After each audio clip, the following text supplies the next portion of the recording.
Hey, what's going on, guys? Welcome again to the Third 10 Podcast. I'm your host, Nathan Nguyen, joined by my co-host, Brian Germinaro. This is Wednesday, so happy Wednesday, because tomorrow's 4th of July, because usually we record on Thursdays, and with the holidays. Plus, Brian, you're headed off to a very nice place after today's episode, right? Where are you headed to? Oh yeah, I'm heading on vacation, going down to South Carolina for a couple days. So it's gonna be Woo-hoo-hoo. exactly what I need. Alrighty. Well, have fun, buddy. Be safe as always over there. hmm And if you guys see Brian and you recognize him from the show and you live in South Carolina, well, he'll be there.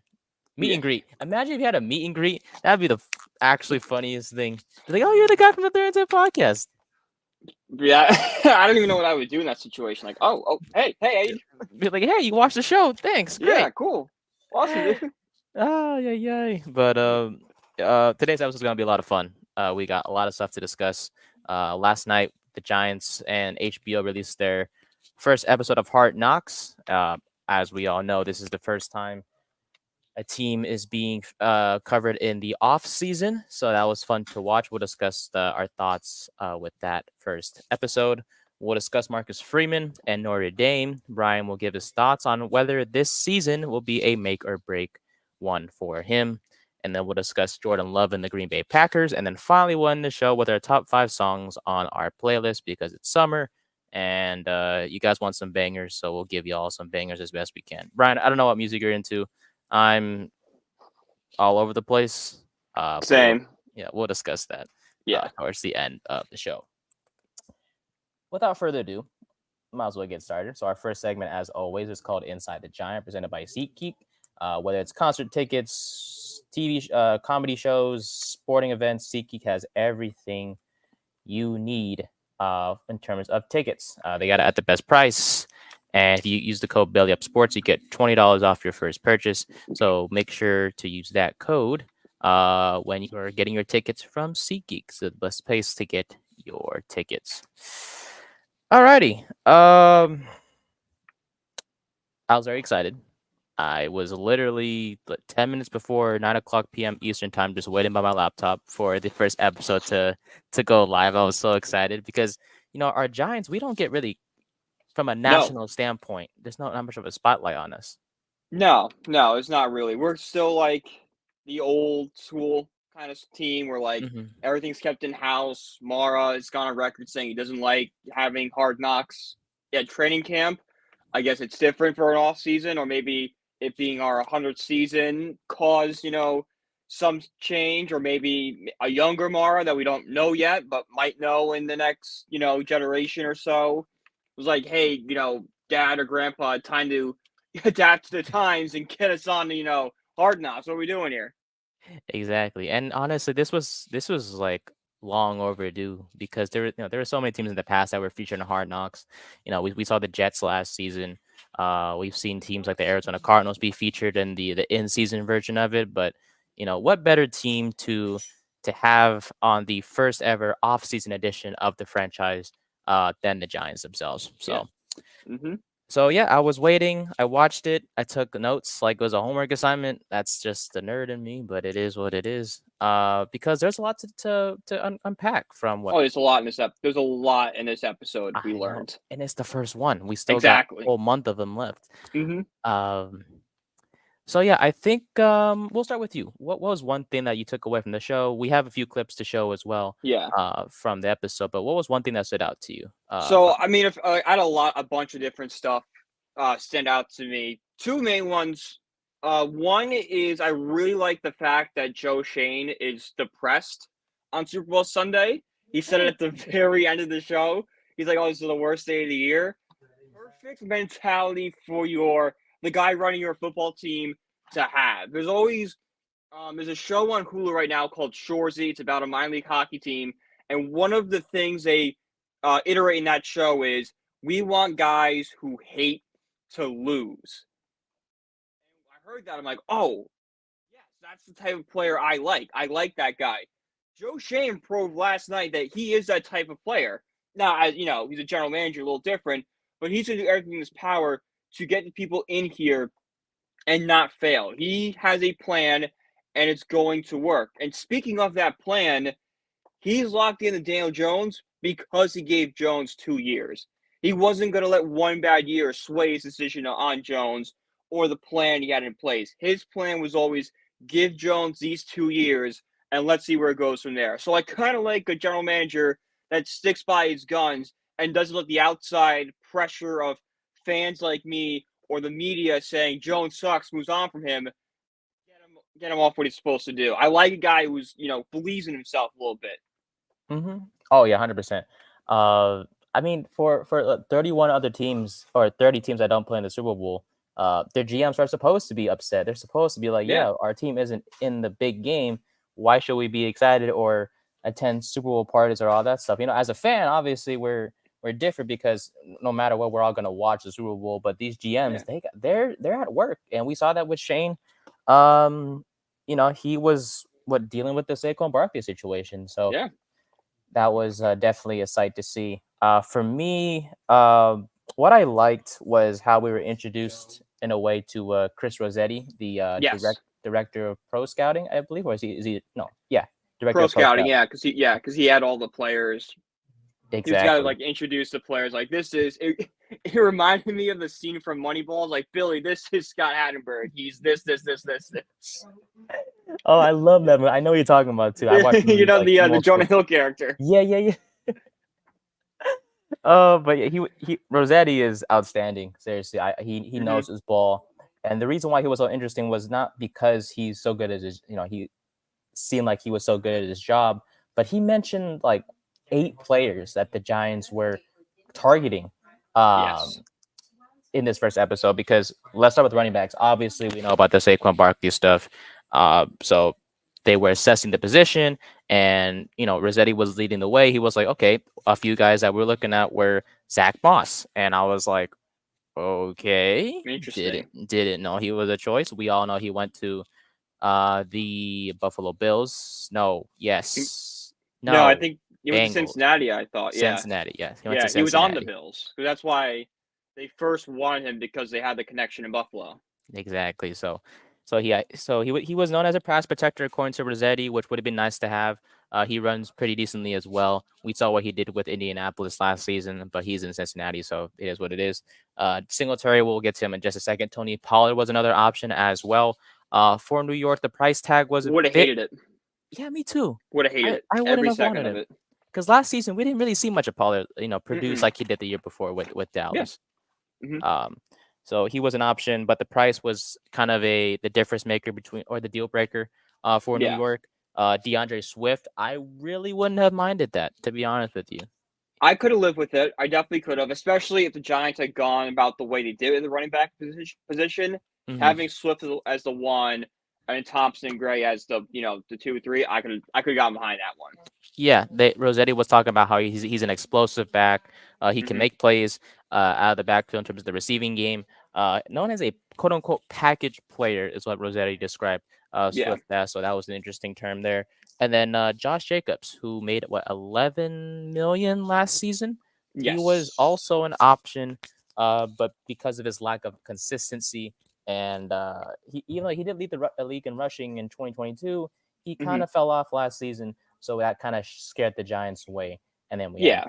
Devin You're buying Singletary. him at a low. You're buying him at a low Hmm. if you're going to bring in Josh Jacobs. So like, Yeah, yeah, would that affect the contract? Sure, but like, don't give him $11 million as a question mark. 1,000%.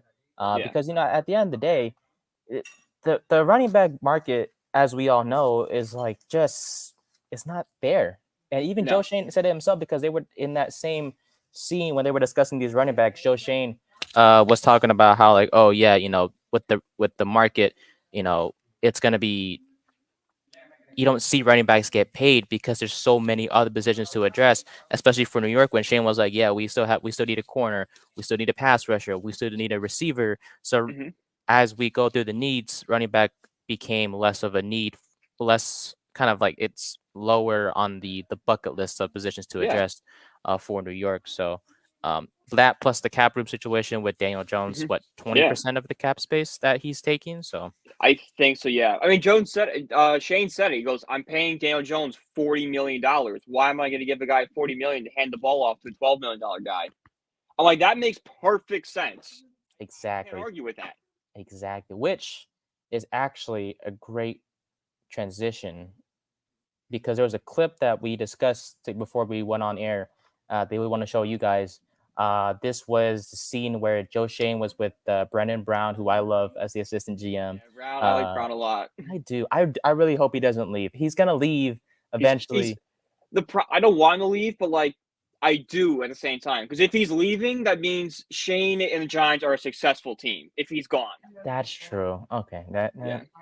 that is a win-win because he Hmm. gets yeah. So Brandon Brown was there, Rossetti was there, and then just the others other members of the management staff were there. So we want to give this to you guys, and we'll give our thoughts afterwards. I just think all the teams that need a running back are going to look at Saquon. Do you feel good about eating 3 to 4 million for a fifth round pick? Like I wouldn't. I don't know. I'm not. There's no guarantee we can trade it. So having the needs that we have in a $12 million, 27-year-old running back. Trading Saquon is a Hail Mary, and the drama and all that goes with it. We did that last year. It's 10 years off my life dealing with it. Emotionally was draining. We spent a lot of time on it. But again, I don't want that to be the reason that we don't do what's best for the franchise.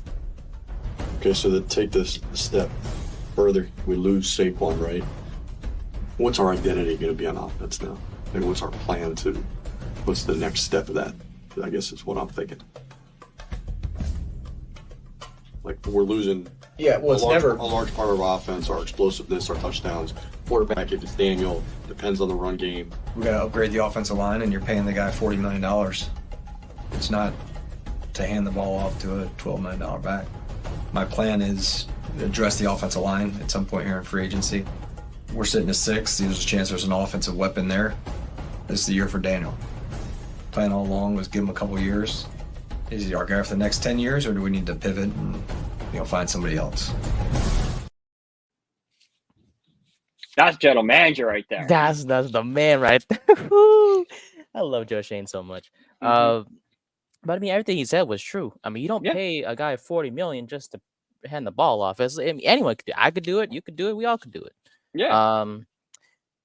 So and the belief is there. Before when Jones got signed to the contract extension, especially after the season ended this past year, we thought like, oh, John Mara was the one who influenced the extension of Jones. No, it seems like Joe Shane was on board the whole time, and he Mm-hmm. believes in him so much. Yeah. And it's to the point where if he's believing in Jones, then maybe some of us should stop with the criticism and just believe in the guy because it wasn't that long ago where he did lead us to the playoffs. Yeah.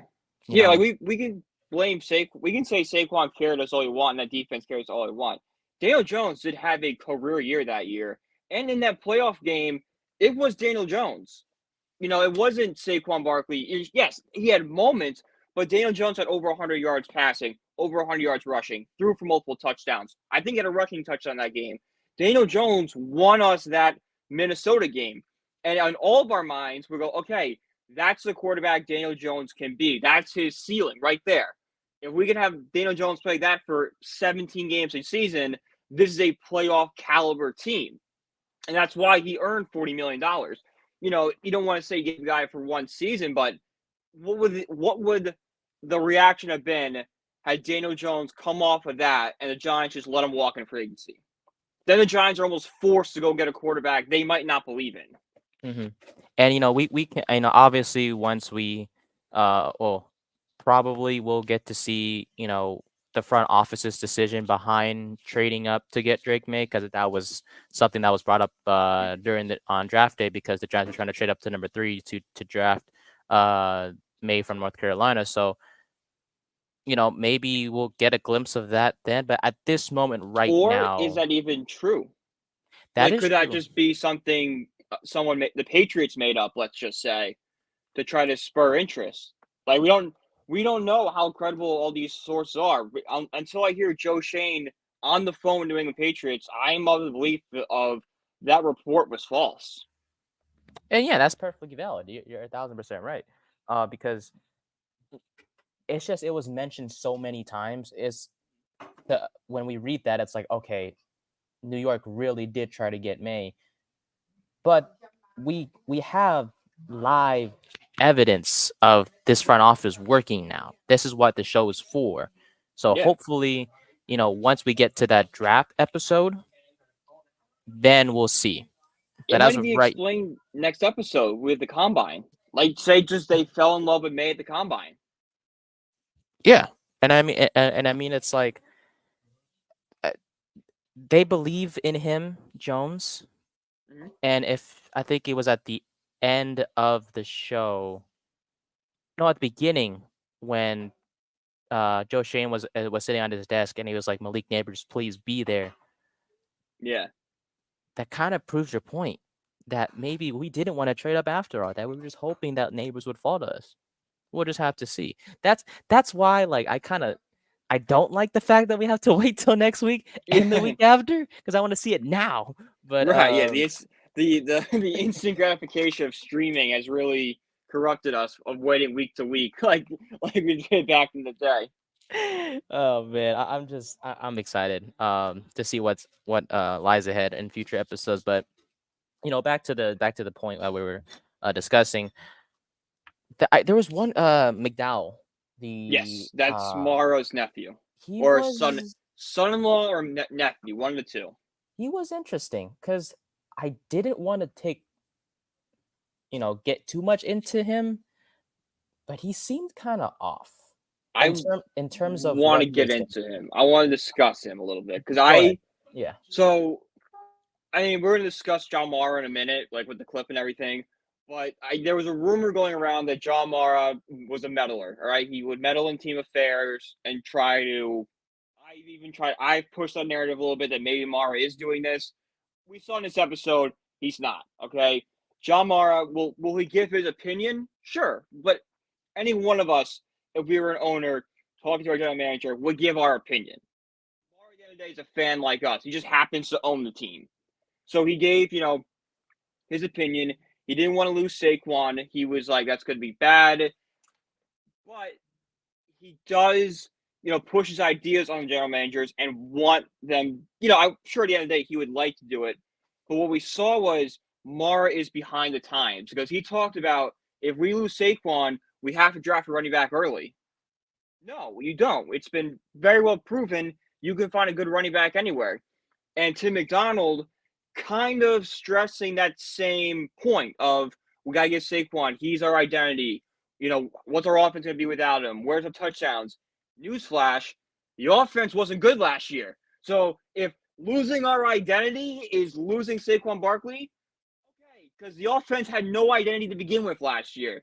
So the thing I fear is Mara has, people that are more loyal to him than actually trying to make the Giants better. Like, is McDonald there because he's really good and a football prodigy, like it's been claimed, or is he Mara's little puppet and basically gives the opinion of the owner into these general manager meetings? And like we could take with a grain of salt. And McDonald, he did kind of bring up a good point where he was like, okay, we're losing a lot of our offense. What are we gonna do? But there's a comment where he said he was like, whoever is under center, whether it's Daniel. It just seems like sure Joe Shane is on board with Daniel, but guys like McDonald are like, which is fine. Like it's fine if because you can't have a front There's fine to be office. disagreement. There's fine to Yeah, be disagreement, and yeah. but at the end of the day, it's Joe Shane's decision. Hmm. He has the final say. It's not a democracy. It is a dictatorship when you're a general manager. You just have advisors telling you what to do. And because you can't have a bunch of like yes man, yeah, you're right. You have to have those disagreements and whatnot to kind of explore both sides, to play devil's advocate to an extent. And Exactly. that's what McDonald was doing. And I feel like there's a lot of hate towards him based off what I saw from critics on social media. But at the end of the day, I There's critics because they think he's nepotism hire, and I do too. That's a mhm. big. That was a big problem with the Giants for years. Was the nepotism? There were a lot of guys with the last name of Mara or married to people with the last name Mara that were in very high-ranking football personnel decisions. And when you're losing, you had a decade Giants have, and you're seeing all these guys, and none of them are changing, the frustration comes out. And McDonald has just now become the figurehead of that because he's kind of the last person in that old regime. Before it really changed when Shane came in. Shane was allowed, he fired Chris Mara. McDonald's the last sort of, face of that old, how the Giants used to be run. And so many Giants fans, myself included, want to take it to the next step, the next generation, and see where Joe Shane leads us instead. Not what Amaro is going to do. Or someone connected to George Young. Exactly. Yeah, 1,000%. At the end of the day, I just, like Joe Shane said, just rebuild the offensive line. I mean, it's so simple. He actually made a point earlier in the episode where he was talking with Brandon Brown, and I'm not sure if it was Rossetti in that same scene, but they were discussing how you put Patrick Mahomes behind that mess, and he's not going to succeed. So, and I think he was referencing the Miami Dolphins game. With 3 practice squad guys. Yeah, 3 practice squad guys. So it's like, we have tried to make that point multiple times in our past episodes, right, Brian? That it's like we can criticize Daniel Jones all we want, but you put any quarterback behind that offensive line, outside of Andrew Thomas, you really don't really have anything. I mean, that Pro Football Focus had him ranked as like one of the worst offensive lines in 2023. So think about it. The guard, Justin Pugh, was off the couch. Brennan struggled to start the year. Galinsky struggled. John Michael Spitt was good when he's on the field, but he was a rookie, so he was an unknown. And Evan Neal struggled. So, there really wasn't any sort of, stability on that line. Plus, Andrew Thomas got hurt week 1, and that just messed everything up the rest of the way. So, at the end of the day, you just got to build the offensive line again. And that's what, hopefully, we'll get to see that in later episodes. But we know what Shane did, which is, sign a couple of guys to start on the O-line. So, hopefully we'll get a in-depth look into why they chose the players they did. Spoiler alert, if you want to know, it's John Runyon and Jermaine Eluemunor, but we've discussed that multiple times. That it's not even a spoiler at this point. But to John Mara, huh? That's... Yeah, to Mr. Mara. Mr. Mara. That guy just grinds my gears, man, I'm telling you. Yeah. For those of you who don't know, he is the owner of the Giants, and he made... When Joe Shane, there was a scene where Joe Shane was talking with Mara about the possibility of letting Saquon go. And let's be honest, Mara was unhappy. Take a look for yourself. Because we're not going to franchise him. It doesn't make any sense to franchise him. So. Unless you think you can trade him after doing that. Right. And then could we get something and trade him? What are we really going to get? Unless it got down to like $7 million. And I don't want to offer that because I don't want to be like we disrespected him. There's 31 teams. It only takes one to... maybe be open to doing something. If it doesn't get to that, hey, we're going to do the right thing. We're going to let you hit free agency, find out your market, come back, and let us know if we can match it. If we can, we'll have those discussions. I mean, in a perfect world, I'd still like to have him back. Until we can prove that we can have a decent offense without him. Daniel's making a lot of money, and it's the fork. We got to figure out is he the guy? So we got to protect him. We need to put resources there. Yeah. We have Waller, Belly, a healthy Wandell, Hyatt, Slayton. We'll have to find a running back, but upgrade the offensive line, give them a chance. That would force us to take a running back in the high to mid. Or we can still sign one. There's going to be guys, if we're patient, that end up shaking out. Devin Singletary, who was in Houston, played for $275 this year. Joe Mixon may be a cap casualty, so now you got Saquon, Jacobs, Pollard, Eckler. That's 6 guys right there that are free agents. How many clubs really need running backs where they're going to invest resources in the position? Second week of free agency, I think there'll be some value guys, specifically at the running back position. Yeah, I wouldn't commit to anything.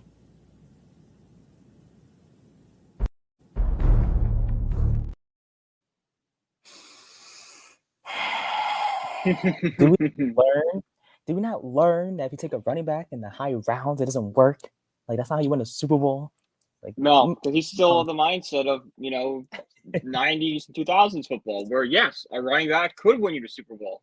And that's just not what the league is anymore, Mara. Just say the quote again, Brian. How does it go again? About The definition of insanity is doing the same thing over and over again, expecting a different result. I love it. Like he does this every time, and it's just like, bro, just okay. No, but let's start with Joe Shane. He made a great Yes. point in the beginning of the clip. He said, they don't want to pay him $7 million because that would be disrespectful. It would be. Honest, yeah, that was perfectly handled by Shane. That just shows that Saquon, you are a. I'm just playing. Well, you are. I'm not gonna say it though.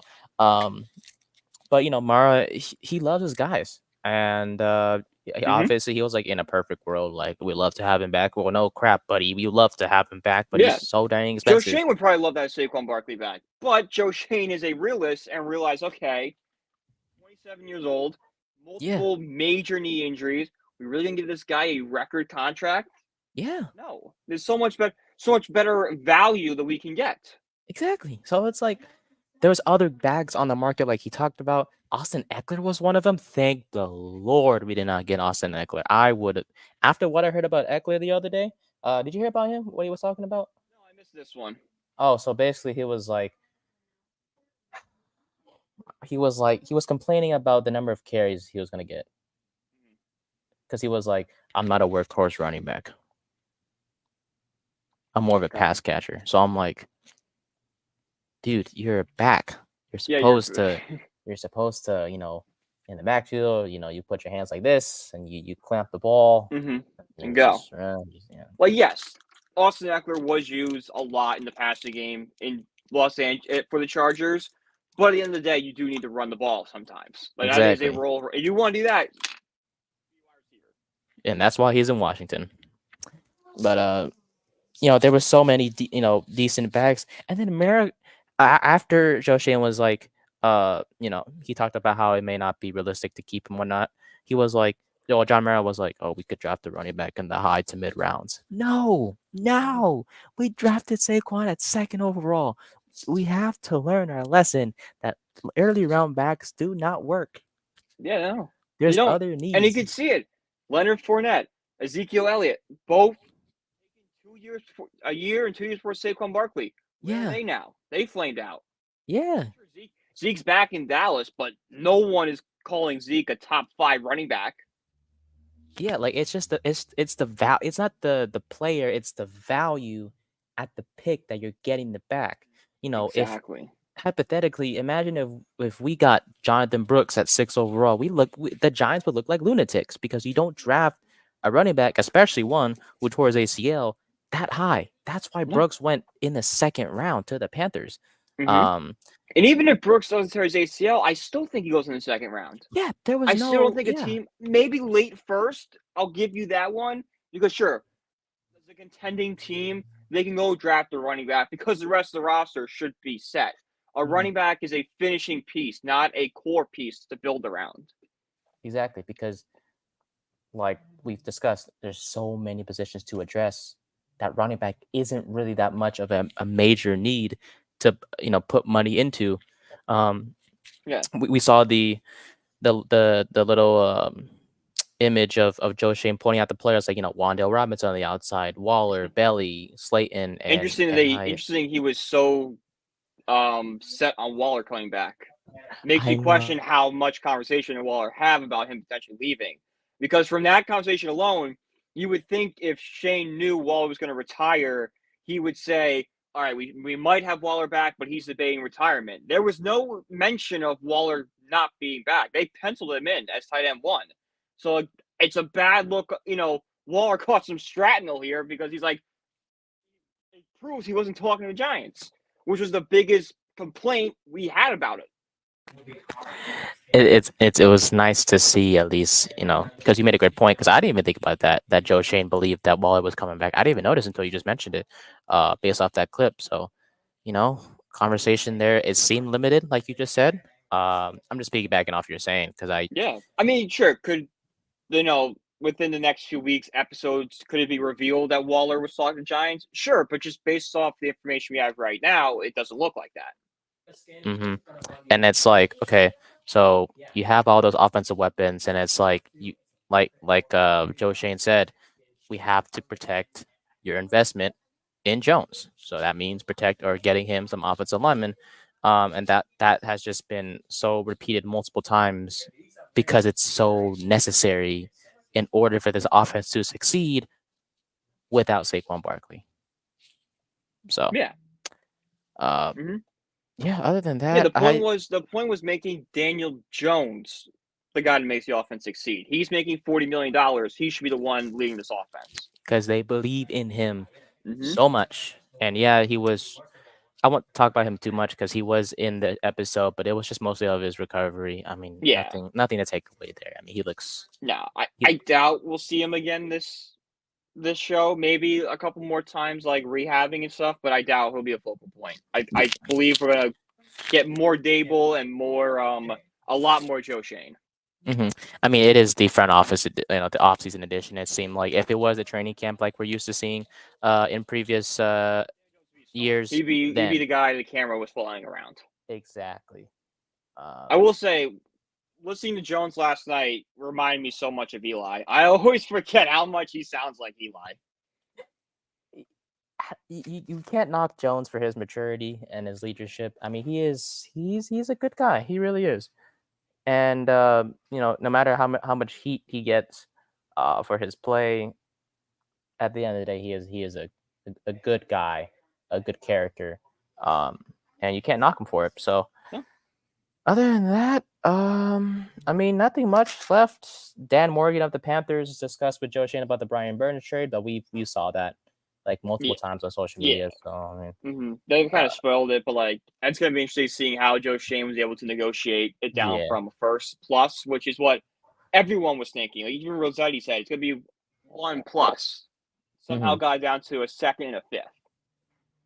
Great work for me, to me by them. So yeah, man. Other than that, oh yeah, Shane Bowen, loved seeing him there. Talking about what he wants from his defense. Yes. And whatnot. I can't believe we were looking at very Chris similar Jones. to Wink. What's up? Oh, go ahead. I think it's gonna be very similar to Wink because he said like his most important players on the field are the inside linebackers. That's what Wink Martindale was. That's why they brought in. Oh my God. Okereke. I'm blanking right now. Bobby Okereke. Yes. Yeah. They brought in Okereke.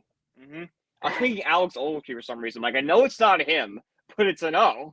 I remember those days. He was. Yeah, I liked him. I mean, I did. Alex Ogletree was like in my mind. Like, it's not Alex Ogletree. It's a similar sounding name, but it's not that. Oh man, I mean, yeah, Shane Bowen's defense is same thing as Martindale's 3-4 defense.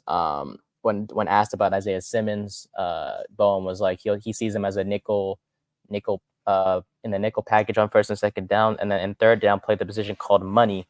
So that'll be interesting to see how that turns out once we actually see Simmons on the field, to be exact.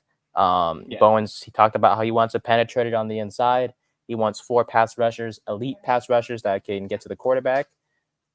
Spoiler alert, we have 3 of them, right? Dexter, Thibodeau, Burns. We have 3. Potentially a 4th will pop up. 3.5 with Ojulari. Yeah. Yeah. Ojulari or maybe some of the other guys they were talking about. Maybe they take that next step in this new defense and become the 4th. But we definitely have 3. Yeah. Without question, there's 3. I do like how he mentioned Boogie Basham and Ryder Anderson as guys, and I'm like, yeah, sure. I love the confidence in those 2, but they're not really starting caliber guys. So, like I said, I love the confidence. I love that he watched the Giants tape and saw those 2 players who goes, okay, I can make something work with these guys. Like, he's not someone who's going in there and demanding, like, you have to get this player, this player, this player. He gave his thoughts, but he also watched the tape and goes, okay, if I don't get that star pass rusher, I can try making it work with this guy. What can I do to make this guy better? Yeah, I have a good feeling about Bowen. I really do. Yes, I think he's doing a great job in as our DC.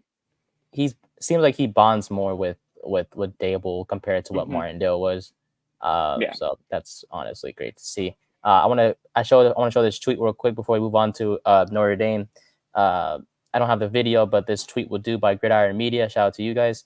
Where Dable and Joe Shane are discussing. My favorite part of the whole episode, because I think we had this exact conversation when we hired him.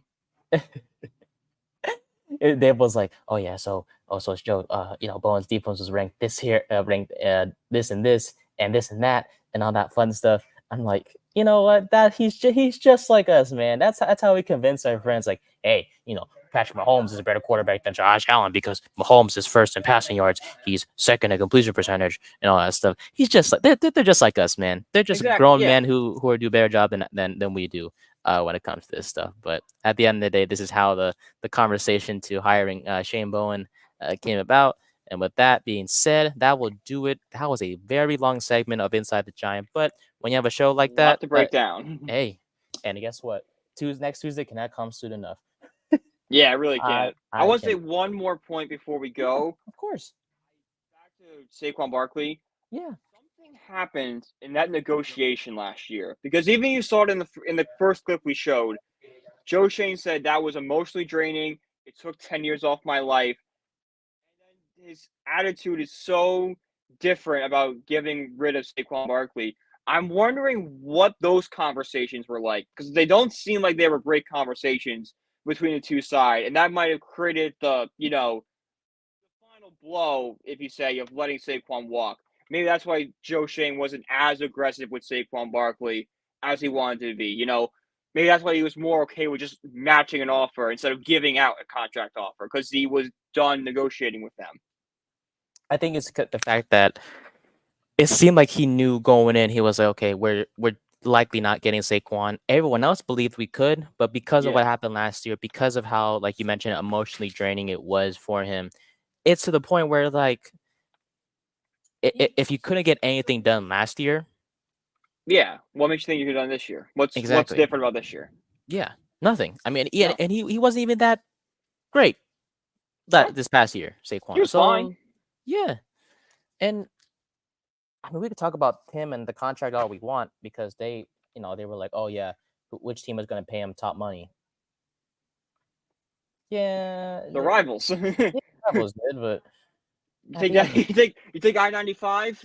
Them. those guys over there, and Green and whatever. But no, shout out to Jared, by the way, the host of the Corn Whip podcast. He's an Eagles fan, so he'll probably get on my butt later. But the point is, Jared, the Eagles suck. Have fun with the horrific contract of Saquon Barkley. Give him that message for me. he's gonna love you. Oh my god! But yeah, yeah. Other than that, just a great episode overall. First, such a banger of a pilot episode, and yeah, hopefully we'll see what happens in the next one, and we'll discuss. Very interesting. Probably have another show, probably the day after. We'll see what happens with there, but. Alrighty, well, that's it for Inside the Giant. We want to shift now to Subway Alumni Opinion, our second segment of the show. And Brian will be taking over this one. And yeah, last week we talked about a few players that we should keep an eye on for the Irish as they start their season the last day of August. 60 days. 60 I believe days. it's 60 or 61 days. They'll play in College Station against Texas A&M. The Aggies. The Aggies of Texas and A&M.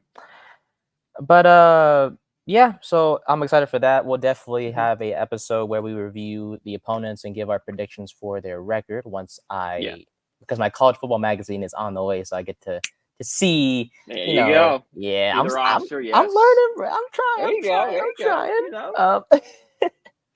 But what is today's topic for the Irish today, Brian? What do you want to discuss with us today? I mean, this is something I've been seeing on Twitter and social media and stuff. Is this season make or break for Marcus Freeman? Now, if you follow Notre Dame, you know the circumstances that brought Marcus Freeman in. We're sitting here ready to go to the Fiesta Bowl, and all of a sudden, out of nowhere, Brian Kelly is off to LSU, and we're basically sitting here 2 weeks before a pretty big game. Like, yeah, it's not the college football playoffs, but we're playing in the Fiesta Bowl. That's a very big bowl game outside of it's a New Year's Six game for God's sakes. That's a huge deal in that world of college football, and our head coach just bolted. So, some people say the Notre Dame rushed it. Other people say, no, it's a smart decision. The players love Marcus Freeman. Notre Dame obviously gets into the players. brings in Marcus Freeman as head coach. Now let's go over what Marcus Freeman's done. He lost the bowl game. Okay, you know what? We chalked that up. They were up 35. They were up by 35-7 at one point and blew it. First game in an impossible situation. I kind of just write that off. Started off his first season kind of rocky. Lost to Ohio State, but still played a very good game against Ohio State. Lost to Marshall at home. That was a bad loss. Then picks it up and goes on a nice run. Brings Notre Dame to the Gator Bowl. Beats South Carolina. Cool. Second season, more of the same. Played well in some games. Kind of played down in some other games. Should have won the Ohio State game. Definitely should have beaten Louisville and lost. But again, got to the Sun Bowl, won. First time Notre Dame's won back-to-back titles, back-to-back bowl games since like the early 2000s. Now coming in, there has to be the next step, right? Marcus Freeman is starting to bring his old recruits are starting to take their spot on the roster. It is no longer Kelly's team with Kelly's players. This is Marcus Freeman's team with Marcus Freeman's guys just starting to come in. And with the playoffs expanding and Notre Dame having such an easy record, an easy schedule, there are thoughts that playoff or bust. And if Notre Dame doesn't get to the college football playoffs, Marcus Freeman is done, which I disagree with. For the simple reason, there's not been a Notre Dame coach that gets more out of his players or can recruit as well as Marcus Freeman has, maybe since Lou Holt. Like, yes, Brian Kelly was very good at bringing in talent and coaching. Look at Brian Kelly's record against top 25 teams or against big opponents. Notre Dame was always getting blown out in those games. Always. Now Notre Dame is actually competing. They should be in Ohio State. They got the big upset over USC and Caleb Williams. They got the huge upset 2 seasons ago against Clemson when Clemson was the 5th team in the nation. Notre Dame was not ranked, and they beat them 35-0.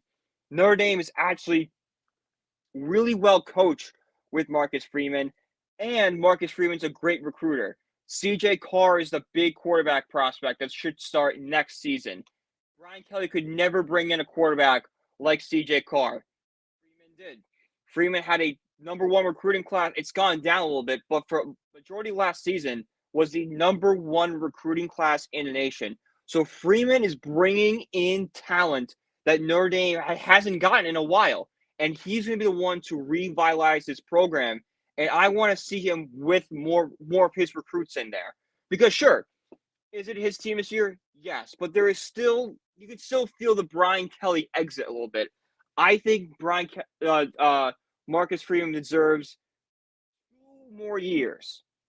If at that point, if Notre Dame is still struggling and they're, not struggling, but not getting to the playoffs, not competing in the big games, then we can open the conversation of Marcus Freeman firing. But the only way Marcus Freeman should be fired at the end of this season, if we're like 6-6 and completely derailed, the locker room is gone, only way he should be fired. But regardless of how this season ends, if it ends in an above 500 record and some sort of bowl appearance, Marcus Freeman should be back on the sidelines in South Bend in 2025.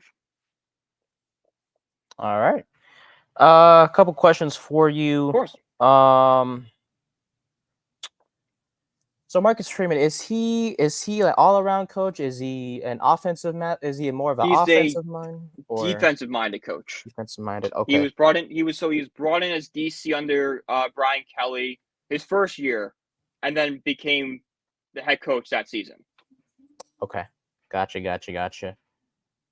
CJ Carr, you said he's a quarterback, so this will be his first year with the Irish. Yes, he's correct? going to back up Riley Leonard this season. He was a 4-star recruit.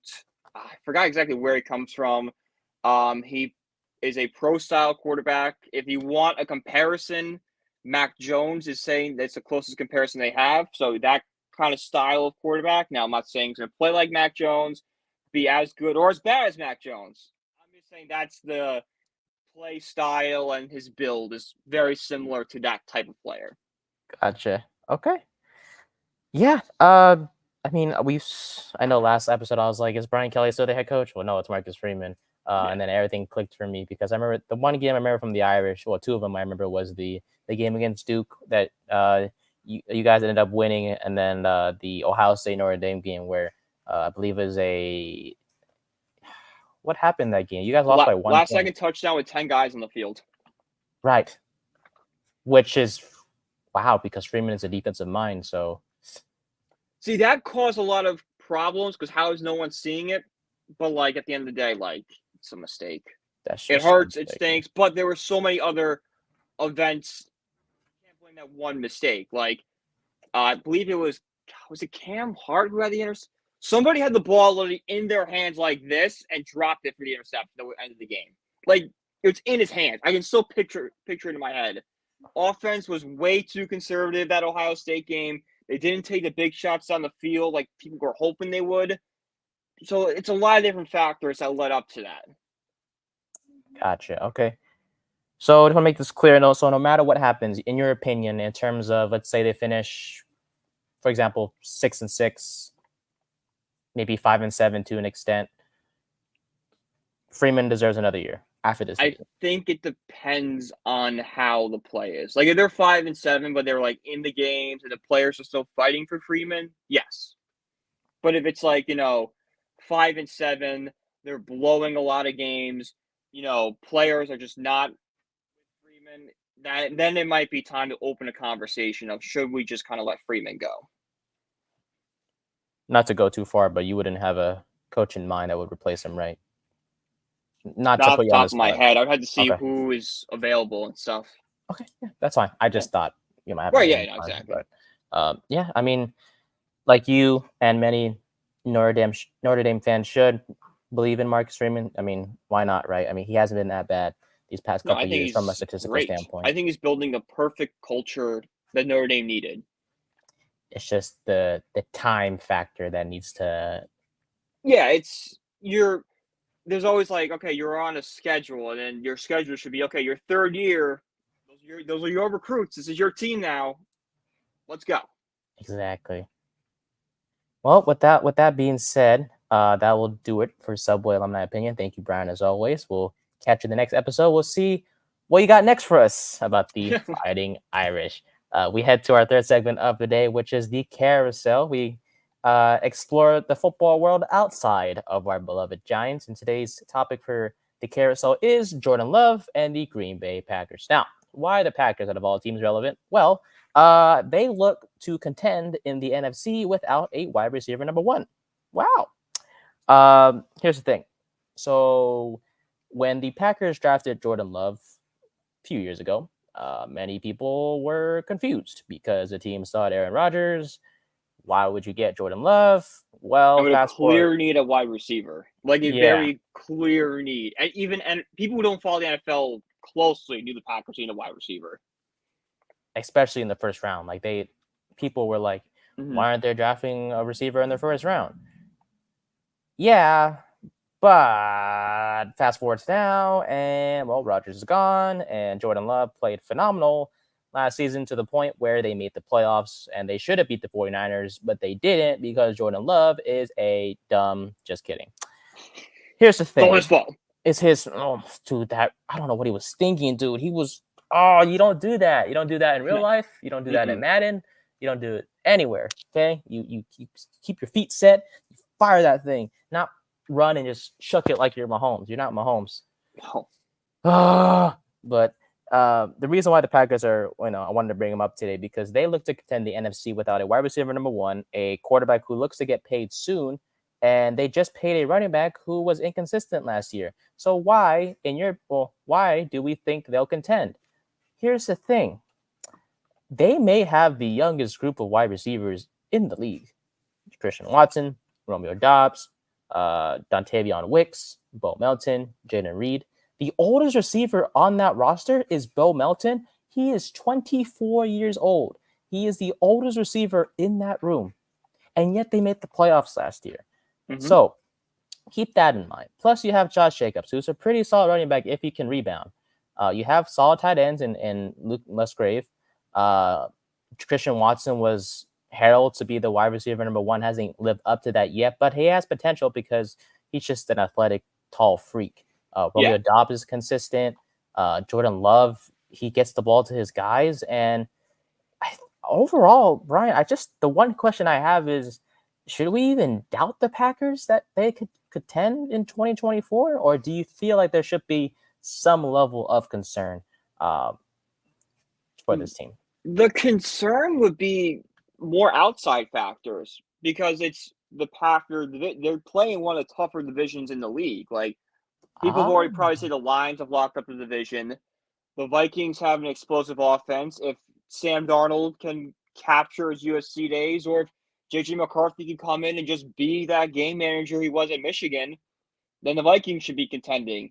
The Chicago Bears are a complete wild card right now because we don't know what Caleb Williams is going to be, but they have a dangerous receiving core. They drafted Ozumze from Washington. They have Stephon Diggs. They had DJ Moore. Not Stephon Diggs. They have Keenan Allen. Keenan Allen is who they have. Diggs is in Houston.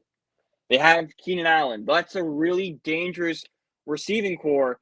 And if Williams gets time the ball and can find this, that offense has the potential to be explosive. So it's not that the Packers are good enough.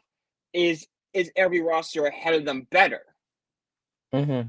And honestly, that all lies with Jordan Love, because this guy, last season, 32 touchdowns last year. He beat the he beat the Cowboys in the wild card round. 48 points they put up, that offense did, which is absolutely insane. But it is the Cowboys, so come on now. He has great arm talent. He has great size. He's athletic. He can make plays outside the pocket, with the exception of that interception against the Niners. Look, overall, this guy, I just can't believe that a guy that Packers drafted a few years ago, who many were like, "Oh, why'd you draft him? You know, you had Aaron Rodgers." Well, hey, he need time to develop, and look at him now. He's going to be starting 2024 as a franchise guy, and you know, I understand the outside noise, but hey, that's why you have 3 wild card spots. That's why they're there. The Lions may clinch up that division, but I do have question marks about Minnesota. Sam Darnold is definitely Look, if they want to lose to our Giants in week 1, by all means. That's fine. I should be there. So if they want to give me a win, that's fine. By all means, go ahead and give us that win. Chicago, yes, it's a wild card team. Caleb Williams, will he get exposed in any way, shape, or form? That's to be determined. Can he get the ball to his 3 playmakers in Keenan Allen and Odunze and DJ Moore? That's, to be determined. Defensively, can they hold it down on that end? Green Bay is a complete team in a division where they could finish last just because of the various things that could happen. But at the end of the day, as long as Jordan Love plays well, as long as despite his very, very young group of wide receivers that are all under the age of 24, as long as he gets the ball to them and plays well, I think they'll be okay. But you made a great point when you said it depends on the teams on the outside. But if you add that plus his play, those 2 things are going to be the main determinants in whether the Packers will contend in the NFC this upcoming season. I think the Packers will. I don't think they have a shot in the division. I think the Lions have that locked up. I think they're the best, without question, one of the best rosters in the NFC. I think they're a Super Bowl favorite right now. Like, not the favorite to win it, but one of the favorites to move on and get there. Mm-hmm. Then outside of that, you have to look at who's the wild card team going to be. I think the Packers will be in contention for that wild card spot. Is Jordan Love, does he have enough to get them over that hump? Mm-hmm. And we, as many Packers fans do, they hope that he does. And he has the talent to do so. We'll just have to see with him. But the NFC is a pretty tough place to play, tough conference to be in. The weakest division is the NFC South, and that's bad. You can cross off any outside of whoever wins the division. You can cross off any of those teams that don't win the division as threats to make the wild card spot. So it's literally between everyone in the West. Like, if any team from the West made it, you're not surprised. Mm-hmm. Philly and Dallas are both locks. It's which one is going to be the winner, which one's not going to be. Exactly. Washington and the Giants could make some noise this year. Same thing with Minnesota and Chicago. Chicago. It's in the same. Those 4 teams kind of lumped together. Of we don't really know where this is to go really good or to go really bad. And then that leaves the Packers. It's like, okay, well, where you're going to slot in. Exactly. Yeah, I mean, so it's either the loser of the division between Philly and Dallas that locks up one wild card spot. I would At have least one team from the West is going to be in a wild card spot. So that's that final spot. So, I got balloons. Ooh, I don't know what I touched, but okay, they got balloons. dang it! I want a balloon. But go ahead. You were saying so you have So the you get 2 spots essentially locked up. That's that third spot. Now it's not going to be a team from the West, because Niners have the division locked down. Seattle, the Rams, or the Cardinals. One of those teams will lock up that second wild card spot. Probably Seattle or LA. And then it's all right. Well, is the other West team going to beat them out? Kyler Murray going to bring the Cardinals back? Are the Bears going to be a great team with Caleb Williams and that explosive offense? Are the Vikings going to figure out quarterback situation? Are the Commanders going to be back? Because they have a really good offense on paper with a young quarterback who should be explosive. The Giants defense is going to be, should be scary this year. Will that carry them to a postseason berth? Just don't know. That's the beauty of football. Just so many unknowns, and we'll have to see. But at the end of the day, we see the Packers as contenders. It's just a matter of if they, as long as everything goes well, where will they lie in the wild card race? And thank God football is going to happen in 2 months, because we'll find out the answer to that question, as well as the 31 other teams that exist in the National Football League. And we will likely do. It makes sense to do division reviews instead of each team reviews, because that would be 32 episodes, and that's kind of, I don't mind doing it. It's just a matter of it seems like divisions. It's timing. We have enough time to get to there. But divisions, 8 episodes is a lot easier than 32. Sounds good to me. And also, does a team like the Chargers or a team to be bad next year? Do they really need a whole episode dedicated to them? That is true. It's like, okay, Justin Herbert, Joe Alt. Just spend an hour talking about the Carolina Panthers. Oh, that's gonna be. Oh, that would be torture. Spend 10 minutes talking about them. Oh, that'd be torture. Yeah, you're right. We'll let you guys know about that, but expect some division reviews to be coming up sooner rather than later. But already, last segment of the day, Outside the Lines, featuring our guy Stewie from Family Guy, and I still don't know the other guy still. Mr. Charlie Kelly from It's Always Sunny. Charlie Kelly, beautiful. I still gotta watch that show, by the way. Great show. I got a lot to catch up on. All right, our topic for this one is our top 5 songs on our playlist. We talk about sports all the dang time on this show, but we never did, talk about our personal life as much. Like our tunes that we listen to on a daily basis. What's on our playlist, you might ask? Well, we have the answers for you. For me, Brian, I listen to indie artists, those new kind of under the radar artists at times. Sure, you have the big name here and there. But mostly it's a mix of everything for me. What about you? Before we really reveal our songs? I'm a mix too. I listen to a lot of country music, a lot of punk rock, pop rock, and then classic rock. Oh, okay. Yeah. I like it. Well, without further ado, my good sir, I know you have some songs you want to share with us. Sure. What does your top 5 playlist look like? Or top 5 songs on your playlist? Yeah, so this was tough. This is a really tough one, narrowing down the 5, because instantly 15 came to mind. But if I have to go 5, especially right now, at number 5, I'm going to do Amen Amigo by Aaron Watson. It's a song about friends that go down to Mexico on vacation. Just a fun song to listen to, especially in the summer. Got a nice beat to it, very vacation-y kind of vibes. Perfect. Number 4 is going to be Jet Lag by Simple Pain. It's a song about a long distance relationship. You say good morning, but it's midnight. They're on different continents, different time zones. And the song sounds good, but it's the beat. It's a fast paced song, and the guitar is just great in it. Okay. At number 3, it's What I Almost Was by Eric Church. This is a song. This guy goes through different moments in his life and what he could have been. Like, he was a football star, and then he hurt his knee, so he had to walk on at a college, and he gets cut, so he couldn't be a football star. But he's happy where he is now, so he thanks God he's not what he almost was. Was dating someone who had ties to a very successful businessman. Was going to, kind of in line to take a corner office somewhere. Could have been successful, but he, up and left because he had to follow his gut, and he thanks God that's not what he was. So it's just a very interesting way of like looking at different moments in life and being like, thank God I ain't what I almost was. At number 2 is the song. It's me and my friend's anthem. It's I'm Pretty Good at Drinking Beer. That's by Billy Currington. The song just basically just going through different things people do, and he goes, I'm not good at that, but I'm good at drinking beer, which is what I'm good at. So, I relate a lot to the song. Not good at much, but I can drink beer. And number 1, it's my favorite song of all time. It's I Go Back by Kenny Chesney. It's about a guy who hears different songs and they bring him back to a certain memory. He hears, Jack and Diane, he's right back to his high school years.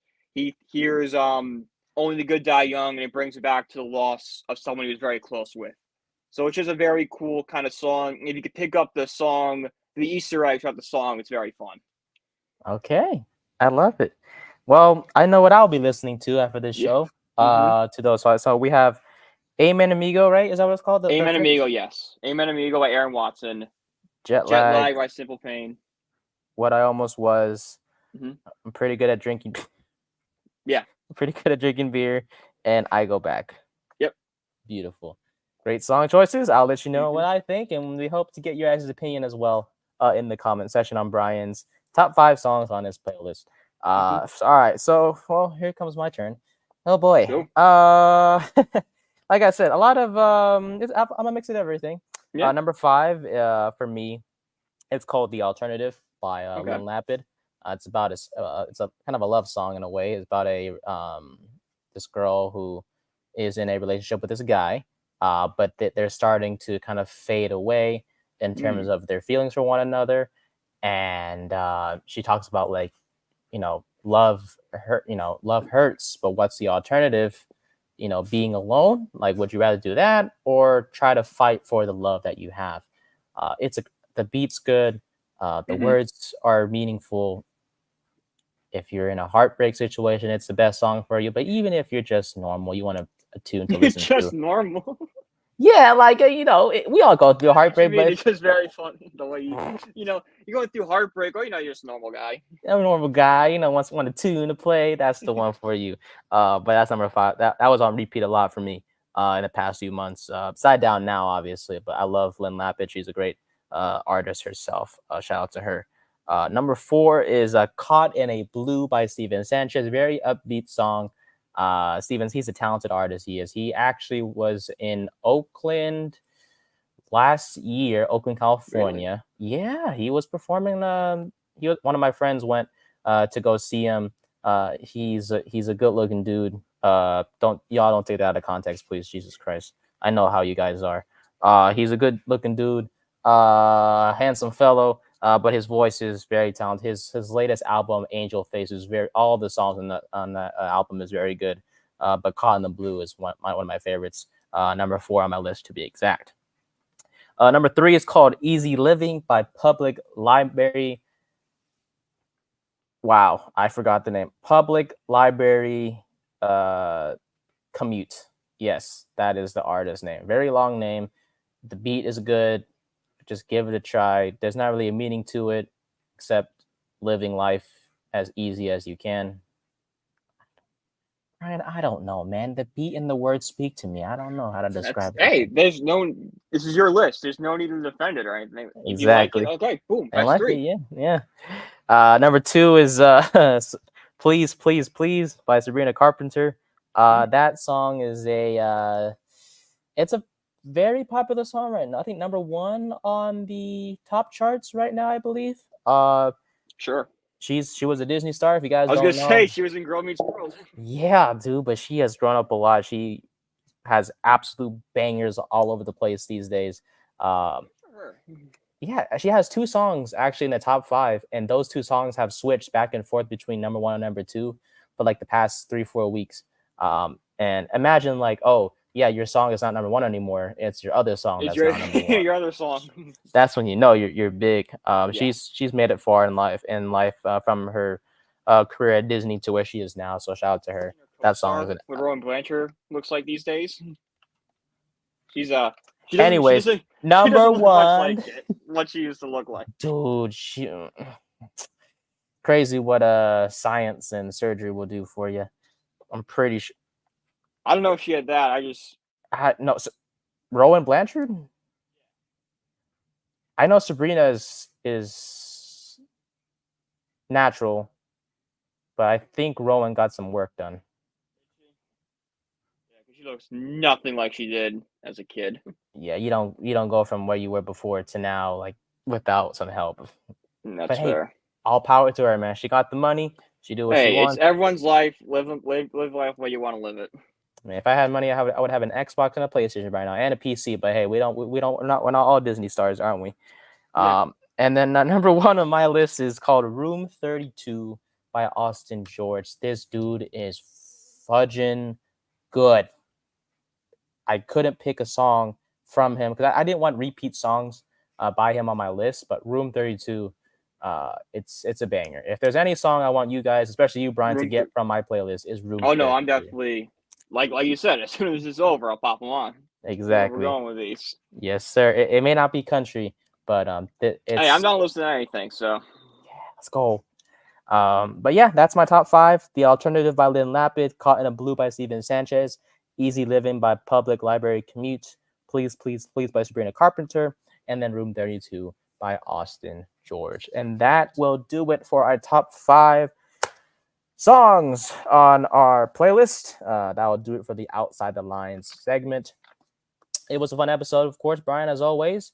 We talked a lot of football stuff in the beginning with Hard Knocks. That took up a lot of our show, but obviously that's going to be the future of the show. It's just Hard Knocks, just breaking down Hard Knocks. We're going to learn a lot. We're going to know a lot about this Giants team and how it operates soon. Exactly, and it's a beautiful thing to learn how a front office and the discussions that are made. Even though there may be some clips that get cut off because, as we all know, the Giants do have the final say in which what gets included in the show. Mm-hmm. What we get to see is already a treat in itself. So we're just incredibly thankful for that.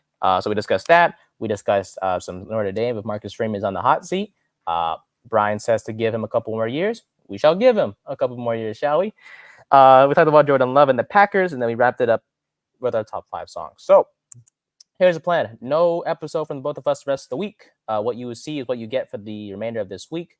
Today's Wednesday anyway, so and the holiday is tomorrow. So exactly, it's a short week. No one's working. If your boss make you come in on Friday, they're a communist. Call out. That's not what America was founded for. Call in sick, baby. That's how it works. But yeah, it begins tomorrow. Oh, the hot dog eating contest. I forgot that's tomorrow. Contest. Yes, sir. Woo! Bonus question: you think you could compete in that? God, no. No. I would throw up after 20. 12. Damn, 20 is impressive as it is. I eat a lot of hot dogs. I could too. Except if it's at the Coliseum.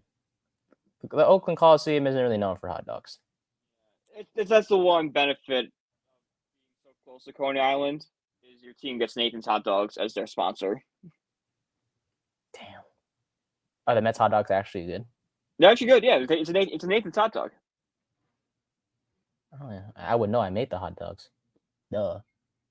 Anyways. Yeah, that'll do it, man. So we appreciate y'all for listening.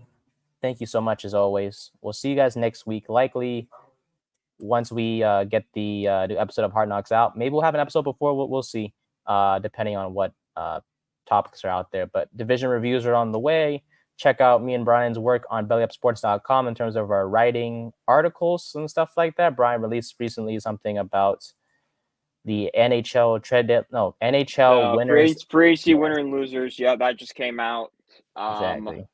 History of Bobby Bonilla Day. That came out too. So a lot of interesting stuff going on over there. Check it out. BELLYUPSPORTS.com, not just for me, not just for Brian, but for all our creators at the company. They have great content for you guys to read and listen to as well. Thank you so much. As always, we'll see y'all next week. This has been episode 2, season 2 of the 3rd to 10 podcast. We'll see